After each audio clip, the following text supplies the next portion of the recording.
Então, boa noite a todos. Vamos me apresentar de novo. Meu nome é Frank Lobato e hoje nós estamos justamente aqui, né? Na unidade 1 ainda, porque é posse e propriedade, direitos reais. Estamos aqui na parte 7, falando de propriedade. Só para situá-los, na aula passada, nós falávamos sobre as limitações, né, da posse. Nós falávamos de limitações legais. E nessa aula nós vamos continuar falando de algumas limitações ao direito de propriedade. Então, vamos começar falando aqui.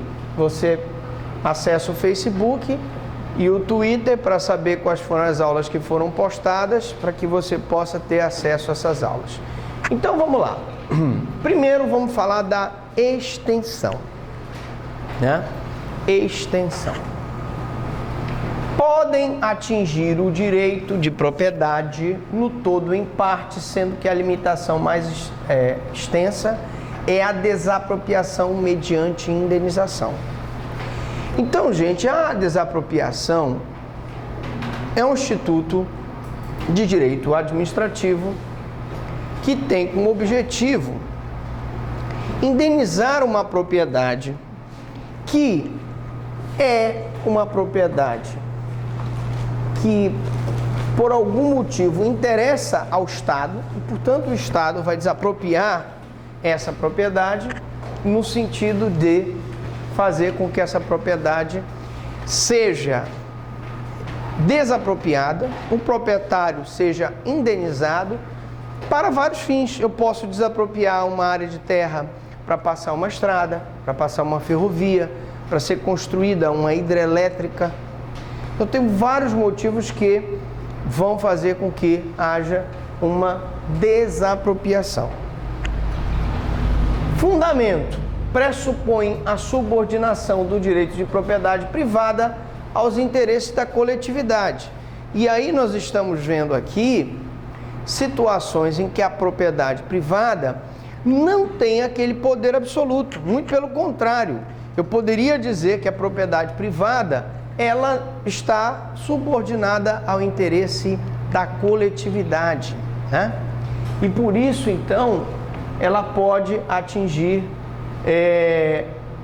o direito no todo em parte. Mas faltando aqui, só para a gente poder se situar, quando eu falo que há uma subordinação do direito de propriedade privada ao interesse da coletividade, eu estou justamente falando do interesse coletivo, da não possibilidade daquela propriedade ter aquela força absoluta que nós vimos no direito romano, na Revolução Francesa. E, paralelamente, as limitações acima existem ainda para a possibilidade de tornar inalienáveis certos bens, retirando-os de circulação. Então, eu posso tornar um bem penhorável, eu posso, como proprietário, estipular no meu testamento que aquele bem que eu vou deixar para os meus herdeiros tenham um usufruto perpétuo. Posso estipular que aquele bem não possa ser vendido, ou seja, eu vou tirar dele aquela possibilidade daquele bem ser negociado, ou pela vontade particular, no caso do testamento, ou através de cláusula de inalienabilidade. Existe isso, eu posso estipular no direito de propriedade uma cláusula de inalienabilidade, que é uma limitação ao poder da propriedade, ao direito que eu tenho de usar, fluir e dispor daquela propriedade. Já que nós estamos falando aqui de direito de propriedade e limitação do direito de propriedade, eu tenho que dizer que eu posso ter a vontade particular, uma limitação, posso ter uma cláusula de inalienabilidade, eu posso ter uma limitação mediante a qual se efetua, né, através dessa limitação voluntária da propriedade, à exceção do princípio geral da livre circulação de bens. O princípio geral que nós aplicamos aqui no direito real é a livre circulação de bens. tu podes usar, gozar, fruir, dispor e reivindicar o bem de quem quer que injustamente o detenha. Todavia, excepcionalmente, eu posso ter situações em que aquele bem fica fora da circulação. Ele fica inalienável, ele fica fora do comércio por vontade própria ou por vontade estatal. E aí eu tenho, quais são os requisitos da inalienabilidade? A inalienabilidade que causa a impenhorabilidade. Se um bem é inalienável, ele é impenhorável. Vocês nunca viram um bem do Estado ser penhorado? Para que o Estado pague as suas dívidas, existe um precatório, vai um precatório, esse precatório entra na ordem de pagamento perante o Estado e, de acordo com a ordem de pagamento, ele vai ser pago. E não há possibilidade de você penhorar um bem público como uma praça ou um prédio público. Porque aquela praça, além de ser inalienável, ela é impenhorável, tá? Requer como requisitos, primeiro, a indicação da causa no título de transferência do bem. Por que eu tenho que indicar no título de transferência do bem? Por que, sendo bem imóvel, eu tenho que fazer uma indicação no cartório de registro de imóveis, que aquele bem é inalienável? Claro, eu tenho que fazê-lo. Eu tenho que fazer essa indicação da causa que o torna inalienável. Seja porque ele foi desapropriado e tornado bem público, seja porque houve um testamento que impede a venda daquele bem. E também eu posso ter uma segunda situação, que é a transmissão seja a título gratuito, tá? Então eu posso estipular que aquela transmissão não seja a título oneroso, seja a título gratuito. E aí eu tenho as minhas modalidades, né? Plena, limitada, urbana, rural ou agrária e resolúvel. Plena, limitada, urbana, rural ou agrária e resolúvel. Vamos começar falando da plena. O domínio da propriedade, em regra, é pleno, quando o proprietário dispõe de todas as prerrogativas. Ele pode usar, gozar e dispor. Então, professor Franklin, se eu tenho o domínio pleno sobre a minha propriedade, eu posso dizer que eu tenho o direito de usar, gozar e dispor. E se aquela minha propriedade eu não tenho o domínio pleno dela, significa que um desses verbos aqui eu não tenho. Ou eu não posso usar, ou eu não posso gozar, ou eu não posso dispor. Imagine que o teu pai, quando te passou por herança a casa onde tu moras hoje, tenha colocado no testamento uma cláusula de inalienabilidade. Portanto, tu podes até usar e gozar da propriedade, retirando os frutos do imóvel, frutos esses civis ou naturais, mas tu não pode dispor, porque existe uma limitação do teu direito de propriedade. Mas propriedade plena é aquela propriedade em que você pode usar, gozar e dispor de maneira absoluta, perpétua e exclusiva. Então nós falamos da propriedade individual e nós falamos da propriedade coletiva. Aqui eu estou falando de uma propriedade individual em que o proprietário individual tem o direito de gozar, fruir e dispor da coisa. Bom, mas eu também posso ter uma propriedade limitada. E ela é limitada quando alguns desses poderes, ou usar, ou gozar e dispor, estão em mãos de terceiros. Né? Você, quando aluga um imóvel, você tem uma propriedade limitada. Quem está usando o imóvel é o teu locatário. Você, temporariamente, não pode usar aquele imóvel. Você está gozando, você está usufruindo os frutos civis através do aluguel, né? Então, mas eu tenho aqui outros exemplos, né? Então, quando é que alguns poderes da propriedade estão na mão de terceiro? Eu tenho o caso do nulo proprietário. Então eu tenho um usufruto em que o nulo proprietário é que está no gozo, no usufruindo daquela propriedade. Do senhor do prédio serviente, e aí quando nós temos uma servidão de passagem, por exemplo, ou uma servidão para se colocar, passar um trilho de um trem, alguma coisa, quem está usufruindo a servidão não é necessariamente o proprietário. Pode ser outra pessoa. Eu tenho também o prédio hipotecado. Quando eu tenho o prédio hipotecado, você hipotecou na Caixa Econômica Federal, você não pode dispor daquela propriedade, porque aquela propriedade está hipotecada.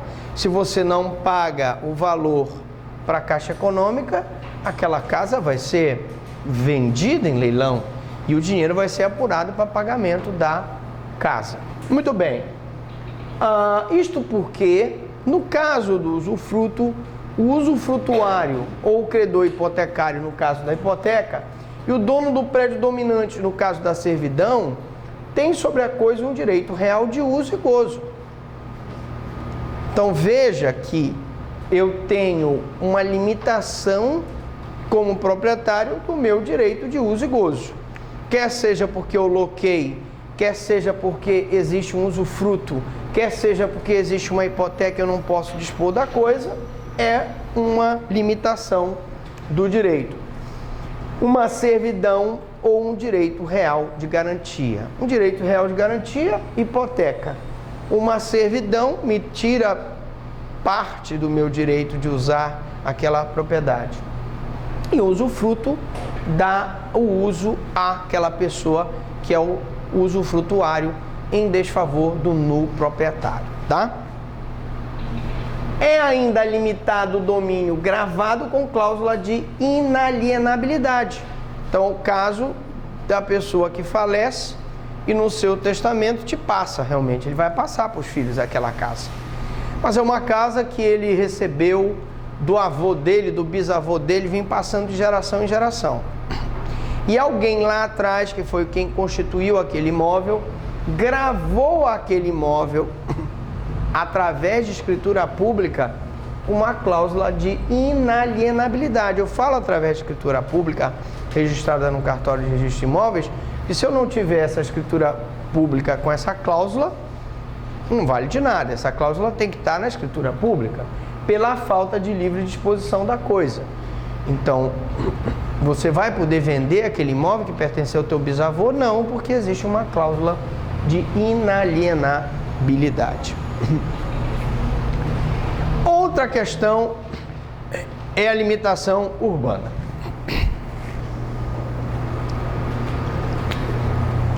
Até aqui tudo bem? Tranquilo?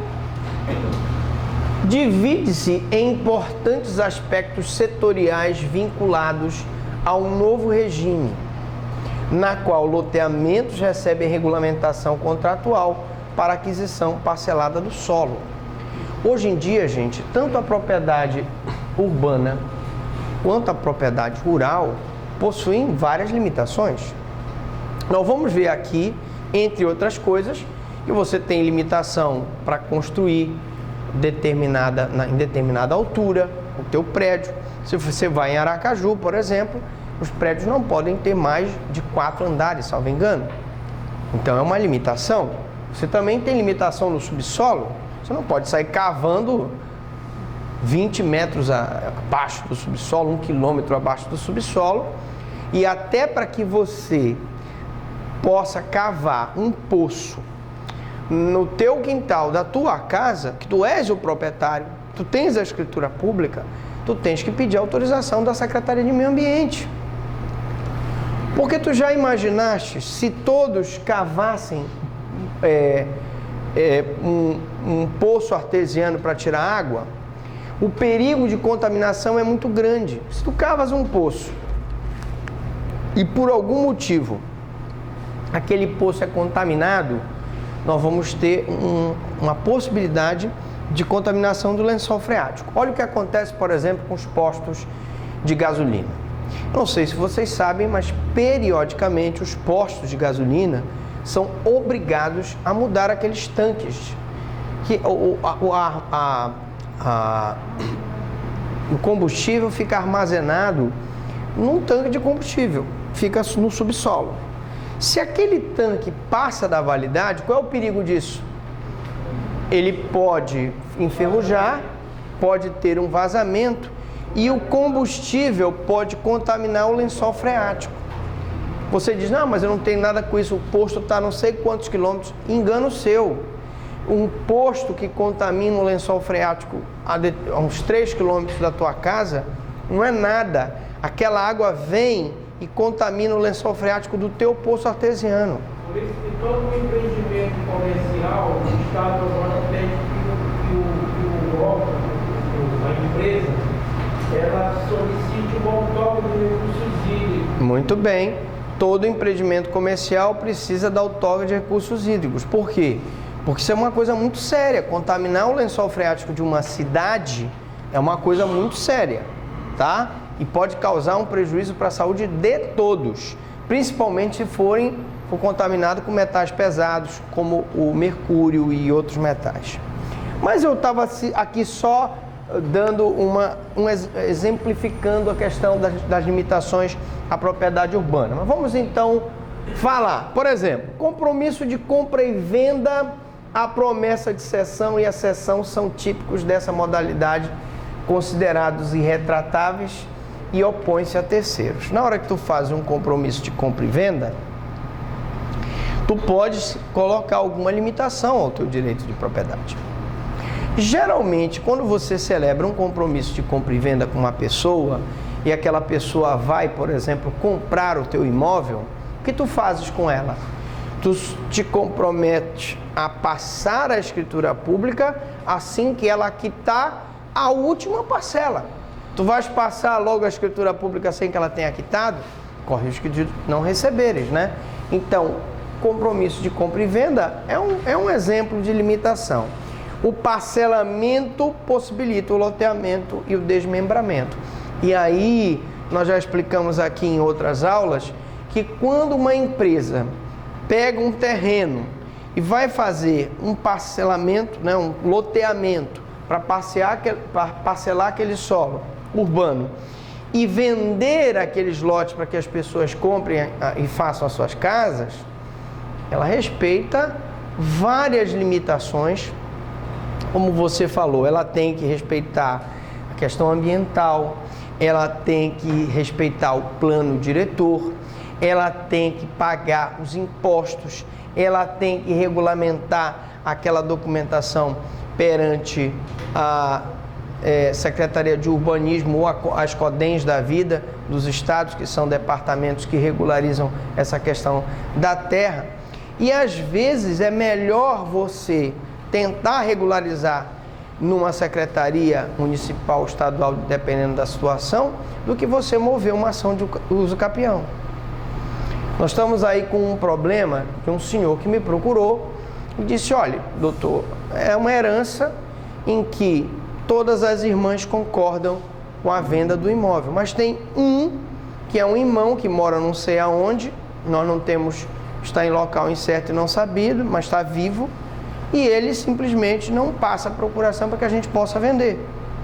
Ora, se ele também é herdeiro, eu não posso vender aquele imóvel sem autorização dele.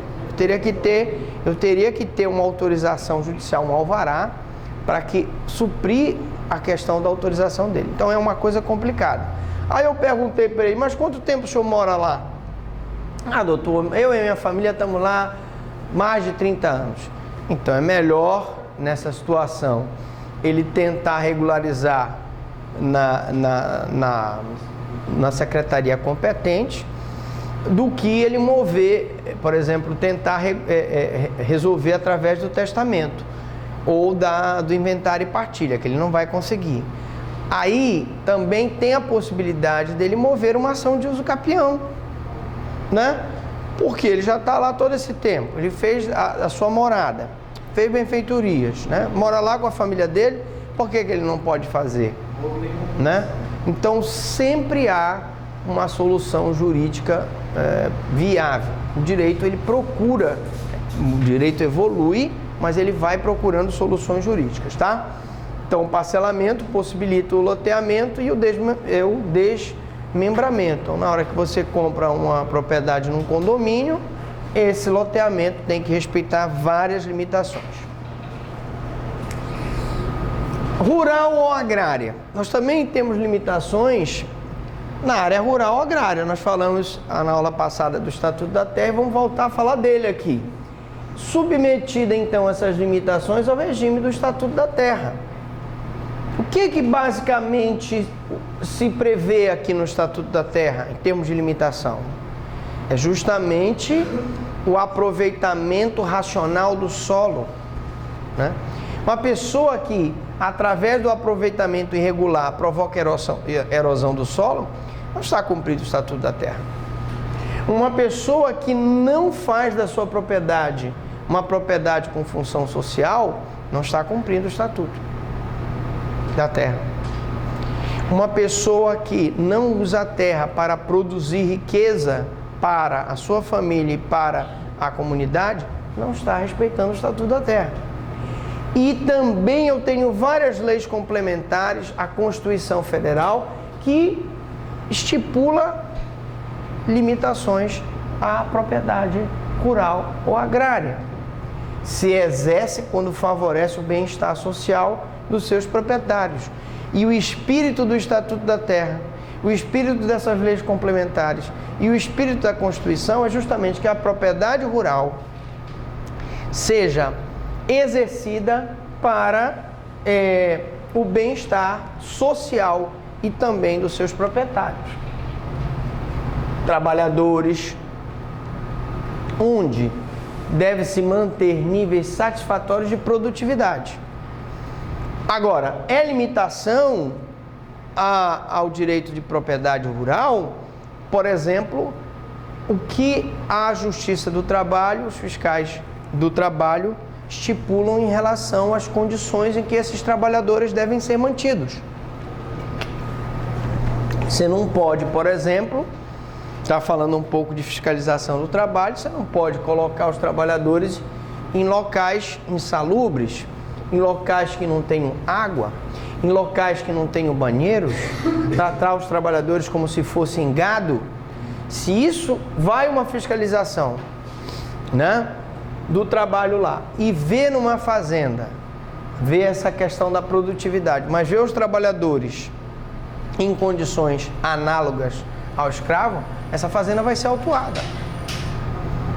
Essa fazenda vai ser autuada. Então tudo isso é um limite. Eu não posso usar minha propriedade rural como eu quiser. Sua exploração pode ser sob forma empresarial ou doméstica. Então eu tenho aí muitas propriedades um sistema empresarial. E aí eu não quero deixar bem claro aqui, como eu disse, que nós não fazemos um discurso político, nós fazemos um discurso jurídico. E nesse discurso jurídico eu quero dizer para vocês que é importante você defender o empresário. É importante você defender o empresário, porque o empresário tem toda uma cadeia produtiva e vai satisfazer as nossas necessidades, graças aos empresários, por exemplo, do Mato Grosso. O Mato Grosso hoje é um grande produtor de soja, né? E São Paulo começou com criação de boi, depois produção de chá, depois produção de café, depois indústria têxtil, e hoje São Paulo é esse colosso que está. Então nós não podemos, como disse o Abraham Lincoln, no seu discurso, num célebre discurso, ele disse: não podemos criar riqueza perseguindo o empresariado. E também devemos valorizar a agricultura familiar. Porque, acreditem, grande parte dessas hortaliças, verduras e frutas que vão à mesa de vocês todos os dias é produzida pela agricultura familiar. Então nós precisamos também defender a agricultura familiar e precisa que o Estado chegue a essas pessoas dando a infraestrutura básica. Como é que tu pode querer que o empresário ou que uma família produza se tu não leva as estradas? Se tu não tens portos de boa qualidade para exportar aqueles produtos? Se tu não tens boas ferrovias? Se tu não tens boas rodovias? Se quando chega no porto é aquela fila danada para poder embarcar? Se você despacha através dos aeroportos, é aquelas confusões que existem, enfim. Então, o governo, a parte do governo tem que ser feita no sentido de dar condições, dar infraestrutura para que tanto a forma empresarial quanto a forma doméstica possa produzir, fazer da propriedade, trazer a propriedade para a sua função social.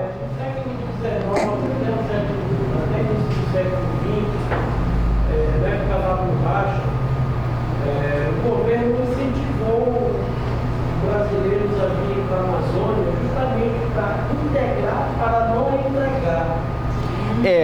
Mas o governo brasileiro incentivou a vinda para a Amazônia, mas ele deveria ter feito, na minha opinião, uma diversificação da nossa atividade. Nós nos centralizamos muito nessa questão do extrativismo, da borracha, depois da castanha, e nos esquecemos muito da madeira, do ouro, né? E nos esquecemos de que nós precisaríamos ter uma indústria forte, nós temos um comércio forte, mas nós precisamos ter uma indústria forte. Nós temos uma agricultura e uma pecuária, principalmente a pecuária bastante forte e a agricultura razoável. Nós precisamos ter uma agricultura mais forte, né? Estados da região norte, que são estados grandes com bastante terra, deveriam aproveitar bem os recursos naturais, mas também aproveitar essas terras para produzir cada vez mais, com tecnologia, sem ofensa ao meio ambiente. Quando é chamada de propriedade familiar, sob a exploração direta pelo agricultor e sua família, e isso aqui é a propriedade familiar, não é um empresário, é ele, agricultor e a família dele que está ali trabalhando, absorvendo toda a força de trabalho e sem atividade assalariada. A partir do momento que você tem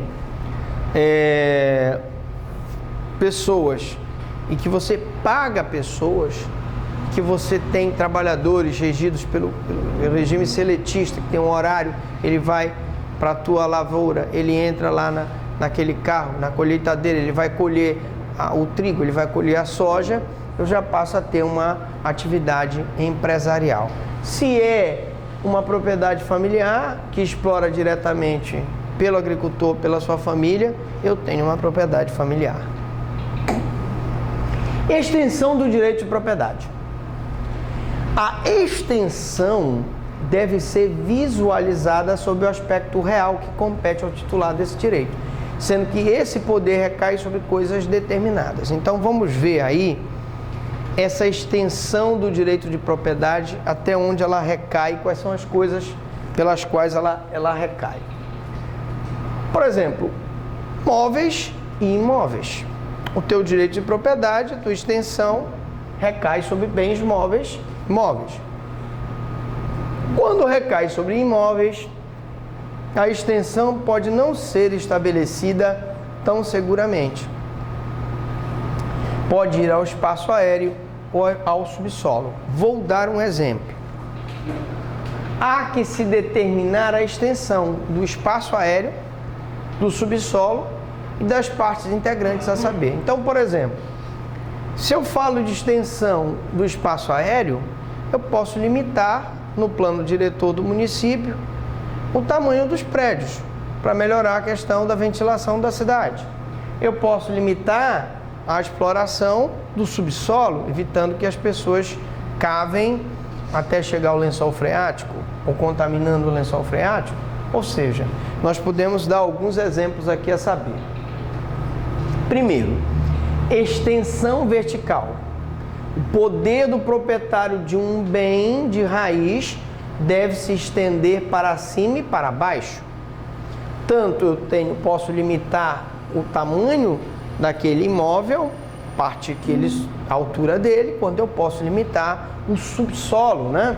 Então, edificar um prédio, qual foi a profundidade que esse prédio foi edificado, né? Espaço aéreo. O direito do proprietário sobre o espaço aéreo limita-se à satisfação das necessidades práticas da propriedade. Então, por exemplo, falando ainda em limitação do direito